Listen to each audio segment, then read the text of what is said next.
കേരളത്തിൻ്റെ വിപ്ലവ നായികയാണ് KR Gouriamma.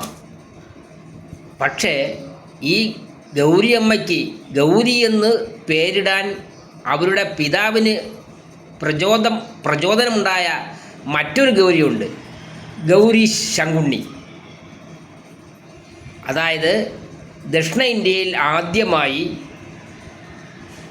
Post graduate ബിരുദാനന്തര ബിരുദമെടുത്ത വ്യക്തിയാണ് ഈ ഗൗരി ശങ്കുണ്ണി. അതിൽ പ്രചോദിതനായാണ് KR ഗൗരിയമ്മയുടെ പിതാവ് അവരുടെ മകൾക്ക് ഗൗരി എന്ന പേര് എഴുതിയത്. ഈ ഗൗരി ശങ്കുണ്ണി ഡിഗ്രി പാസ്സായ ശേഷം മദ്രാസിൽ പോയാണ് MA പാസ്സാവുന്നത്. അതിനുശേഷം അവർ അവിടെ തന്നെ കഴിയുകയും സ്വാതന്ത്ര്യ സമരത്തിലൊക്കെ പങ്കെടുക്കുകയും ഒരു ബാരിസ്റ്ററായ ശങ്കുണ്ണിയാണ് വിവാഹം കഴിച്ചത്. അങ്ങനെയാണ് ഗൗരി ശങ്കുണ്ണിയാവുന്നത്. അതുപോലെ തന്നെ ഈ ഗൗരിയമ്മയുടെ ജ്യേഷ്ഠ സഹോദരിയാണ് കേരളത്തിൽ ആദ്യമായി സ്കൂട്ടർ ഓടിച്ച വനിത, KR നാരായണി. സ്കൂട്ടർ എന്ന് പറഞ്ഞാൽ അത് സൈക്കിൾ പോലും ഇല്ലാത്ത കാലത്താണ്, 1940കളിലാണ്.